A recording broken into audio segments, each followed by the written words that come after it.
Hello बच्चों, I am Vishal and welcome to physics classes. तो आज हम पढ़ने वाले इस वीडियो सीरीज में रेजिस्टेंस को एंड ओम्स लॉ को।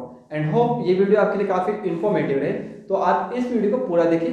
हो सकता है कि आपके लिए काफ़ी सारे पॉइंट ऐसे हो जो शायद आपको पता ना हो। ओके, तो वीडियो को स्टार्ट करने से पहले हम यहाँ पे कंसिडर करते हैं कंडक्टर, इंसुलेटर और सेमीकंडक्टर। तो कंडक्टर, जैसे कि आपको पता है कंडक्टर वे सब्सटेंस होते हैं जिनके अंदर कंडक्टिविटी इजीली फ्लो हो जाती है।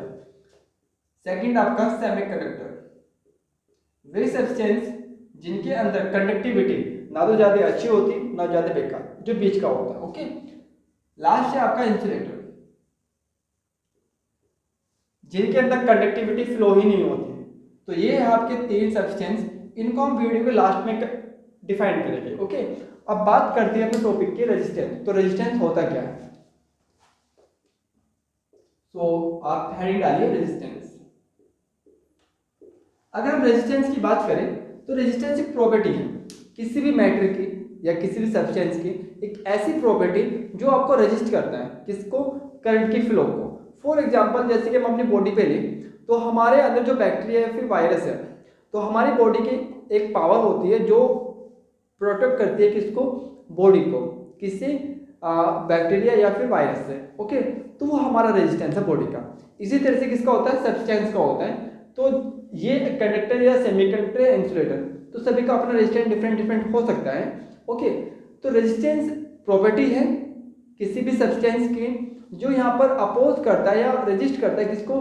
करंट की फ्लो को, मतलब करंट की फ्लो को रोकता है। कौन? रेजिस्टेंस। ओके, तो ये थी आपकी डेफिनेशन सिंपल सी रेजिस्टेंस की। तो हम लिख सकते हैं कि प्रॉपर्टी है, क्या है? प्रॉपर्टी। तो इट इज अ प्रॉपर्टी। कैसे property? property of a substance जो अपोज करता है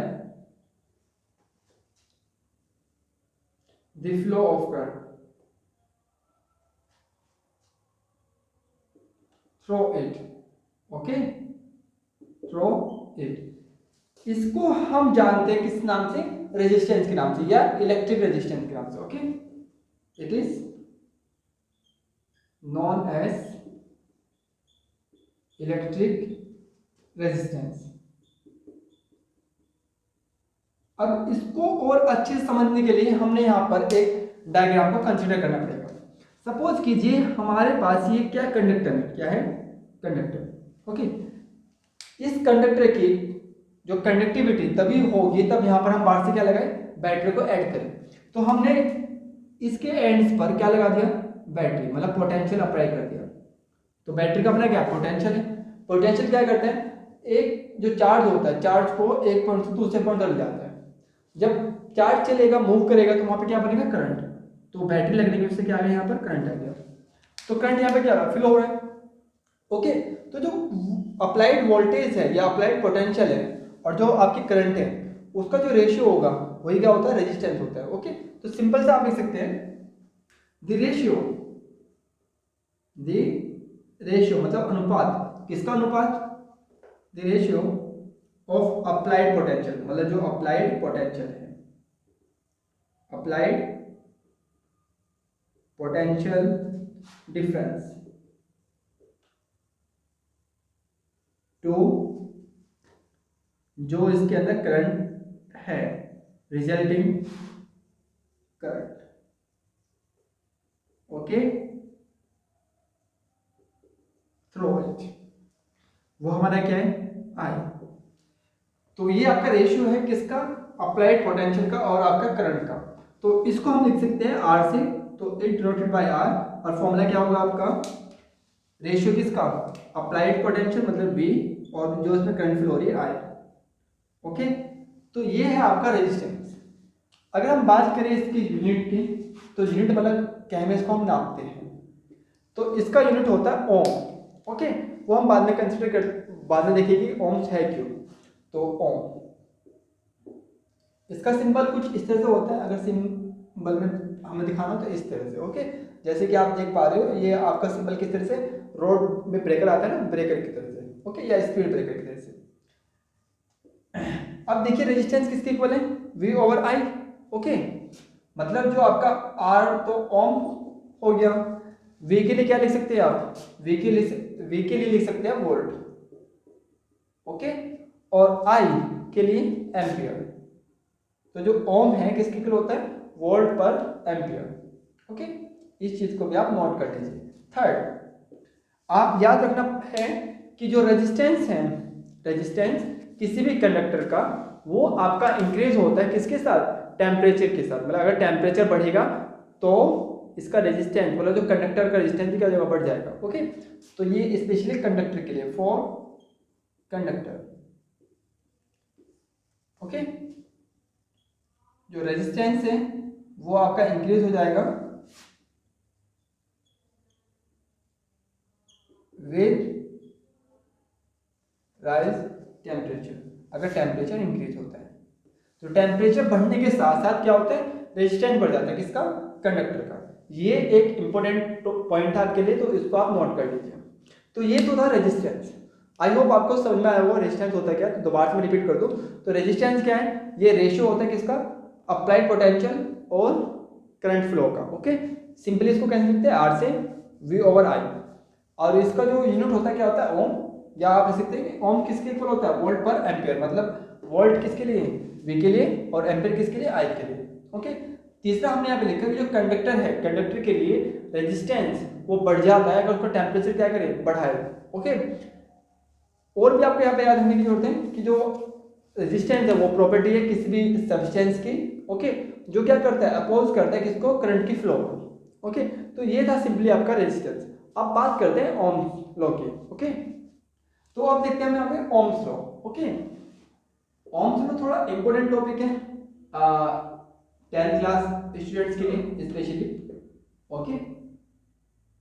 तो थोड़ा अच्छे से इसको करें। ओम्स लॉ और जो रेजिस्टेंस है उसमें ज़्यादा कोई डिफरेंस नहीं है, थोड़े बहुत डिफरेंस है, उनको यहाँ आप समझने की कोशिश कीजिएगा, ओके। ओम्स लॉ सबसे पहले दिया था कितने, साइमन, ओके, इनका नाम था साइमन ओम्स। तो जिनके नाम पे क्या पढ़ा, ओम्स लॉ पढ़ गया, ओके। ये इन्होंने दिया था 1828। तो ये तो था इसका हिस्ट्री। ये थे जर्मन से, कहाँ से, जर्मन से। तो इनके अकॉर्डिंग क्या है कि अगर किसी कंडक्टर का टेम्परेचर कांस्टेंट रहे, क्या रहे, कांस्टेंट, मतलब वो चेंज ना हो, बदले ना टेम्परेचर, तो उसका जो रेजिस्टेंस है वो भी बदलता नहीं है, ओके, चाहे हम वोल्टेज कितना ही चेंज कर दें, ओके। तो यहाँ पे देखिए, एट कांस्टेंट टेम्परेचर, मतलब टेम्परेचर क्या आपका स्थिर है, at constant temperature resistance does not change, तो वो चेंज नहीं होता चाहे हम कितना ही चेंज कर ले किसमें, पोटेंशियल में, with change in potential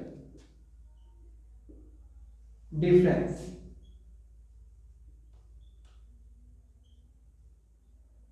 across it, okay. तो कांस्टेंट टेम्परेचर पर रेजिस्टेंस चेंज नहीं होगा, ये था स्टेटमेंट किसका, साइमन ओम्स का, ओके।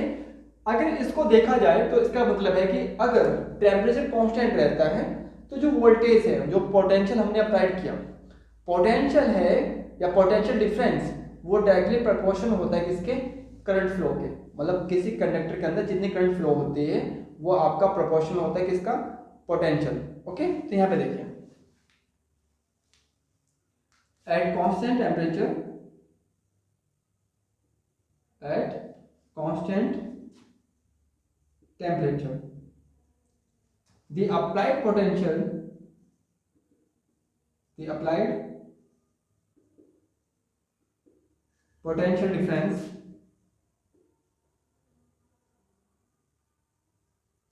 is directly proportional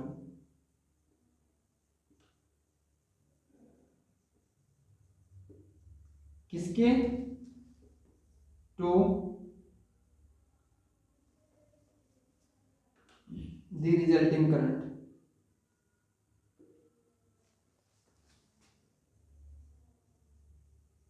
हम कह सकते हैं पोटेंशियल क्या हुआ V और करंट क्या होता है उसको हम लिखते हैं I से। तो V डायरेक्टली प्रोपोर्शनल किसके I के, लेकिन वो कब होगा जब कांस्टेंट रहे क्या टेम्परेचर। ओके, अगर हम इस साइन को हटाते हैं प्रोपोर्शनल के तो हमारे पास यहाँ पर एक कांस्टेंट आता है, उसे क्या बोलते हैं R। ओके, तो V इक्वल क्या हुआ RI। ओके, R क्या है आपका, R ये आपका यहाँ पर है रेजिस्टेंस। ओके, जो क्या है आपका रेजिस्टेंस। तो हेयर R इज कांस्टेंट, जो कि आपका क्या है रेजिस्टेंस है। ओके, तो आप कह सकते हैं कि R equal V over I। तो ये है आपका ओम्स लॉ। इसके लिए हम ग्राफ भी खींच सकते हैं, ग्राफ ड्रॉ कर सकते हैं। अब यहाँ पे देखिए, ये हमारा ग्राफ है, सपोज कीजिए ओम्स लॉ के लिए। ओके, तो ये है आपका अप्लाइड पोटेंशियल और ये आपका करंट है। तो इसके अकॉर्डिंग साफ साफ है कि जो R है वो कांस्टेंट रहेगा। ओके, ओम्स लॉ के अकॉर्डिंग कांस्टेंट का मतलब है कि स्ट्रेट लाइन आएगी। कैसे, स्ट्रेट लाइन। तो अगर इनके ग्राफ खींचे तो हमेशा क्या आएगा स्ट्रेट लाइन आती है। तो ये आपका क्या है रेजिस्टेंस है। ओके, और जो इनके बीच में एंगल बनेगा उसे क्या बोलते हैं थीटा। तो ये था आपका ग्राफ किसके लिए, ओम्स लॉ के लिए। अगर आप 12th क्लास के स्टूडेंट्स हो तो आप इसको भी नोट कर सकते हैं, इसमें कोई दिक्कत नहीं है कि जो R है वो किसके इक्वल होगा tan थीटा, मतलब स्लोप। इसको क्या बोलते हैं स्लोप बोलते हैं। ओके, और स्लोप किसके इक्वल होता है tan की, मतलब tan थीटा जो यहाँ पर एंगल बनेगा किसके इक्वल है R के। तो आप कह सकते हैं कि जो tan थीटा है वो इक्वल किसको होगा V ओवर I के। ये स्पेशली 12th क्लास के स्टूडेंट्स के लिए जो वीडियो को देख रहे हैं, अदरवाइज जो 10th क्लास स्टूडेंट्स हैं उनके लिए ये काफ़ी है, सफिशिएंट है। तो ये था आपका ओम्स लॉ। तो होप आपको ओम्स लॉ एंड रेजिस्टेंस के अंदर जो डिफरेंस है वो समझ में आ गया होगा। तो रेजिस्टेंस के अंदर कोई बाउंडेशन नहीं है। ओके, और ओम्स लॉ के अंदर बाउंडेशन है कि जो टेम्परेचर है या आपकी जो फिजिकल प्रॉपर्टीज है वो क्या रहे कांस्टेंट रहे। और यहाँ पर एक चीज़ और नोट करने की है, जो सब्सटेंस ठीक है ओबे करते हैं, मतलब इस नियम का पालन करते हैं, उसे क्या बोलते हैं ओमिक कंडक्टर। ओके, तो याद रहे ओमिक कंडक्टर वे कंडक्टर है जो आपका ओबे करते हैं किसको ओम्स लॉ को। तो यहाँ पे देखिए, तो जो कंडक्टर्स ठीक है ओबे करते हैं किसको द ओम्स लॉ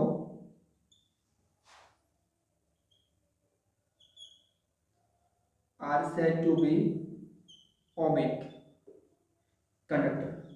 तो उनको क्या बोलते हैं ओमिक कंडक्टर बोलते हैं।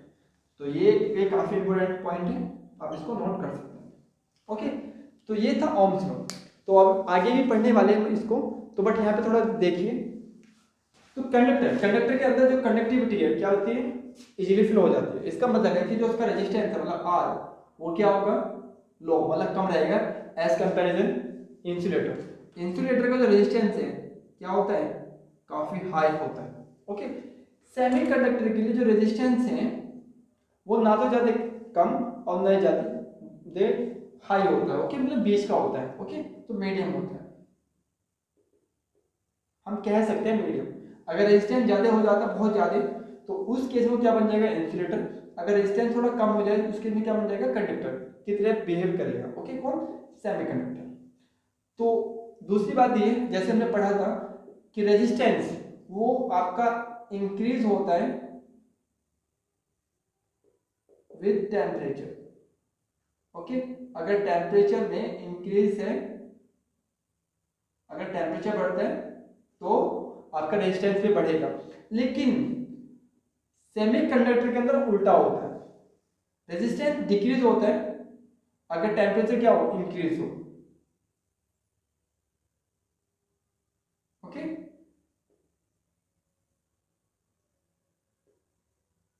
तो ये चीज आप ध्यान रखिए, सेमीकंडक्टर के अंदर रेजिस्टेंस डिक्रीज होगा अगर टेम्परेचर इंक्रीज होगा, और कंडक्टर के अंदर रेजिस्टेंस इंक्रीज होता है अगर टेम्परेचर इंक्रीज होता है। मतलब अगर टेम्परेचर बढ़ेगा रेजिस्टेंस बढ़ेगा किसके अंदर कंडक्टर के अंदर। इसके अंदर अगर टेम्परेचर बढ़ता है तो रेजिस्टेंस क्या होगा डाउन हो जाएगा, मतलब कम हो जाएगा। ओके, तो ये था आपका बेसिक। अब हम बात करते हैं थोड़ा आगे जिसमें आप पढ़ने वाले हो रेजिस्टिविटी। ओके, तो अब यहाँ पे देखिए आप रेजिस्टिविटी। तो ये काफी इंपॉर्टेंट है, अच्छे से समझिएगा इसको। रेजिस्टिविटी, अब रेजिस्टिविटी को समझने के लिए हम यहाँ पर एक छोटा सा एग्जांपल यहाँ पे ड्रॉ करते हैं।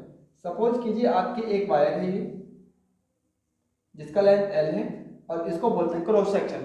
क्रॉस सेक्शन क्या होता है, सपोज कीजिए वायर है, तो जो इसका ये पोर्शन है वाला आपको दिख रहा होगा, ये वाला सरफेस, ओके, इसे क्या बोलते हैं, क्रॉस सेक्शन। तो ये क्या है, cross section area, cross section area, okay.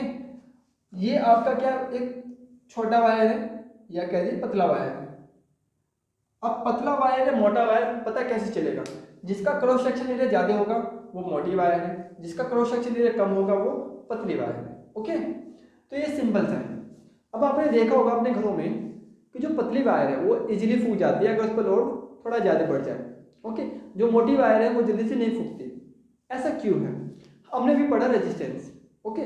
अब रेजिस्टेंस क्या कर रहा है, वो जो करंट की फ्लो है उसको रोकने की कोशिश कर रहा है। करंट की फ्लो को रोकने का मतलब है जो इलेक्ट्रॉन्स है उनको रोकने की कोशिश कर रहा है, ओके। तो पतली वायर इसलिए फूकती है बिकॉज इसका जो रेजिस्टेंस है वो ज़्यादा होता है। वो कैसे, आप समझिए, जब इसके अंदर जो लोड ज़्यादा हो जाता है तो जो आपके इलेक्ट्रॉन्स होते हैं वो बहुत ज़्यादा तेज़ी से क्या करते हैं, फ्लो होते हैं, जिससे उसकी जो काइनेटिक एनर्जी क्या होती है, बढ़ जाती है। और वो काइनेटिक एनर्जी जो है वो हीट में चेंज हो जाती है, किसमें, हीट में। और हीट में चेंज होने की वजह से जो वायर है वो फूक जाती है, ओके। और हमने भी पढ़ा था कि अगर टेम्परेचर इंक्रीज होता है तो रेजिस्टेंस तो अपने आप इंक्रीज हो जाएगा। तो कह सकते हैं कि जो पतली वायर है उसका रेजिस्टेंस क्या होता है, हाई होता है, ज़्यादा होता है। और जो मोटी वायर है उसका रेजिस्टेंस क्या होता है, कम होता है, बिकॉज इसके अंदर इजीली इलेक्ट्रॉन फ्लो हो जाते हैं, ओके। वो काइनेटिक एनर्जी इतनी ज़्यादा बढ़ नहीं पाती, ओके। तो इसके अंदर जो रेजिस्टेंस है वो लो होगा और इसके अंदर जो रेजिस्टेंस है क्या होगा, हाई होगा। तो इन शॉर्ट आप ये भी कह सकते हैं कि जिसका क्रॉस सेक्शन एरिया ज़्यादा है उसका रेजिस्टेंस कम है, और जिसका क्रॉस सेक्शन एरिया क्या है, कम है, उसका रेजिस्टेंस ज़्यादा है। तो ये बात हो गई उल्टी, मतलब इन्वर्सली, ओके। तो हम कह सकते हैं जो रेजिस्टेंस है वो इन्वर्सली प्रोपोर्शनल होता है किसके, क्रॉस सेक्शन एरिया के, ओके। तो यहाँ पे देखिए, तो सबसे पहले हम यहाँ पे कंसिडर करते हैं। तो हमने कहा लेट अस कंसिडर एक वायर, अ वायर जिसकी जो लेंथ है वो L है एंड जिसका जो क्रॉस सेक्शन एरिया है वो कितना है, A, ओके। तो यहाँ पे देखिए जो रेजिस्टेंस है वो कैसे डिपेंड कर रहा है। अभी आपने देखा कि जो पतला वायर मतलब जिसका क्रॉस सेक्शन एरिया कम है उसका रेजिस्टेंस ज्यादा हो गया, और जिसका क्रॉस सेक्शन ज्यादा है उसका रेजिस्टेंस कम हो गया। मतलब उल्टी बात है, मतलब इनवर्सली बोल सकते हैं कि R इनवर्सली किसके, A की। तो हम इसको लिख सकते हैं जो रेजिस्टेंस है, रेजिस्टेंस इज इनवर्सली क्या है, ये proportional, okay, to cross section area. मतलब जिसका एरिया कम या ज्यादा होगा उसके हिसाब से रेजिस्टेंस अब कम या ज्यादा हो जाता है। तो आप इसको समझ सकते हैं कि जिसका ए ज्यादा उसका रेजिस्टेंस कम, जैसे कि हमने यहाँ पे देखा जिसका ए कम उसका रेजिस्टेंस ज्यादा। तो ये बात हमारी ठीक हो गई। अब दूसरी बात, सेकंड, अब वायर जितनी ज़्यादा लंबी हो जाएगी या जितनी ज़्यादा बड़ी हो जाएगी, इसकी लेंथ जितनी ज़्यादा हो जाएगी तो रेजिस्टेंस जो है वो हर एक पॉइंट पे मिलेगा, ओके। मतलब करंट को सपोज कीजिए वायर थोड़ा इतनी बड़ी है, अगर करंट इस पॉइंट से इस पॉइंट पे आना है या इस पॉइंट से इस पॉइंट पे आना है तो करंट को यहाँ तक आने के लिए हर पॉइंट पे क्या करना पड़ेगा, फाइट करना पड़ेगा, किससे, रेजिस्टेंस से। तो कह सकते हैं जितनी ज़्यादा लेंथ हो जाएगी वायर की रेजिस्टेंस भी उतनी ज़्यादा बढ़ जाएगा, ओके। तो यहाँ पर हम कह सकते हैं जो रेजिस्टेंस है वो डायरेक्टली प्रोपोर्शनल है किसके, लेंथ के, ओके। तो resistance is directly proportional to length, okay. तो जितनी ज्यादा लेंथ उतना ज्यादा क्या हो जाएगा, रेजिस्टेंस, ओके, अगर इन दोनों लॉ को हम मिला दें, कंबाइन कर दें, तो हमारे पास एक नया लॉ आता है। तो यहाँ पे देखिए,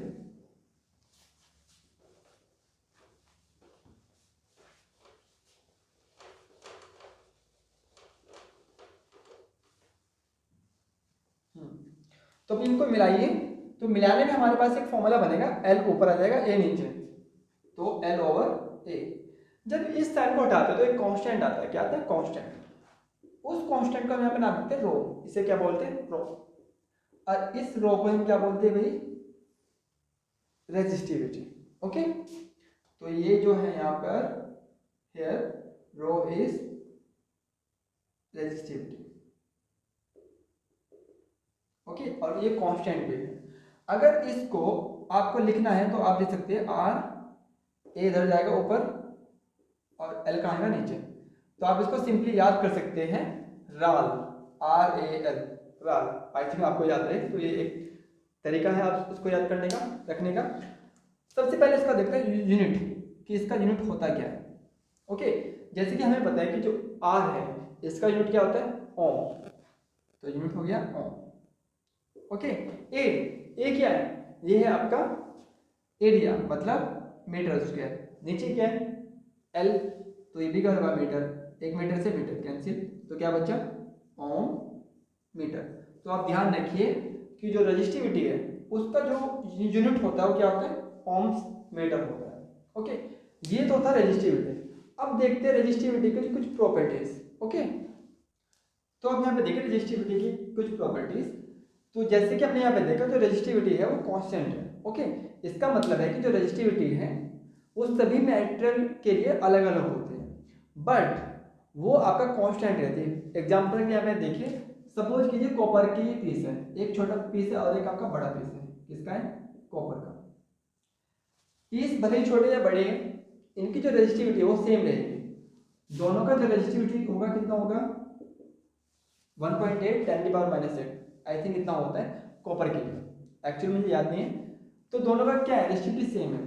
तो जो रजिस्टिविटी है वो डिपेंड किस पे कर रहा है, मटेरियल पर, कि वो किस तरह का मेटल है। ओके, वो आयरन है, कॉपर है, एल्युमिनियम है, गोल्ड है, वगैरह वगैरह। लेकिन जो साइज शेप है उस पर डिपेंड नहीं करता। तो यहाँ पे देखिए, do not depend on shape, okay, and size. तो ये शेप और साइज पे डिपेंड नहीं करता, मतलब भेदभाव ही नहीं करता है। ये केवल डिपेंड करता है किस पर, मटेरियल पर, कि वो मटेरियल है कैसा। Okay, so depend on materials. Third, ये आपका वेरी करता है किसके साथ, टेम्परेचर। टेम्परेचर घटेगा या बढ़ेगा, उसी साथ ये भी घटता है और बढ़ता है। ओके, तो यहाँ पे देखिए, ये वेरी होता है किसके साथ, टेम्परेचर के साथ। ओके, जैसे कि हमने देखा था सेमीकंडक्टर और कंडक्टर के लिए। कंडक्टर के लिए अगर टेम्परेचर बढ़ता है तो रेजिस्टेंस बढ़ रहा था। सिमिलर यहाँ पर है, अगर टेम्परेचर बढ़ जाए कंडक्टर का तो उसका रेजिस्टिविटी भी क्या होगा, बढ़ेगा। ओके, लेकिन अगर सेमीकंडक्टर की बात करें, जैसे कि यहाँ पे था कि टेम्परेचर बढ़ने पर रेजिस्टेंस क्या होगा, कम हो रहा था, ऐसे यहाँ पर टेम्परेचर बढ़ने पर रेजिस्टिविटी क्या होगी, कम होगी। ओके, और हाँ, आप एक चीज को और एसोसिएट कर सकते हैं इसके साथ, जैसे कि यहाँ पे देखा, जो पतली वायर फूक जाती है। ओके, फूकने से क्या हो रहा है, उसका जो टेम्परेचर वो इंक्रीज हो गया, और टेम्परेचर इंक्रीज होने की वजह से जो रेजिस्टेंस है वो और ज़्यादा हाई हो जाता है। ओके, तो ये सब था रेजिस्टेंस और ओम्स लॉ के बारे में। एंड होप आपको वीडियो काफ़ी पसंद आए। तो इसी उम्मीद के साथ आज के लिए इतने। Have a good day and good luck for your preparation.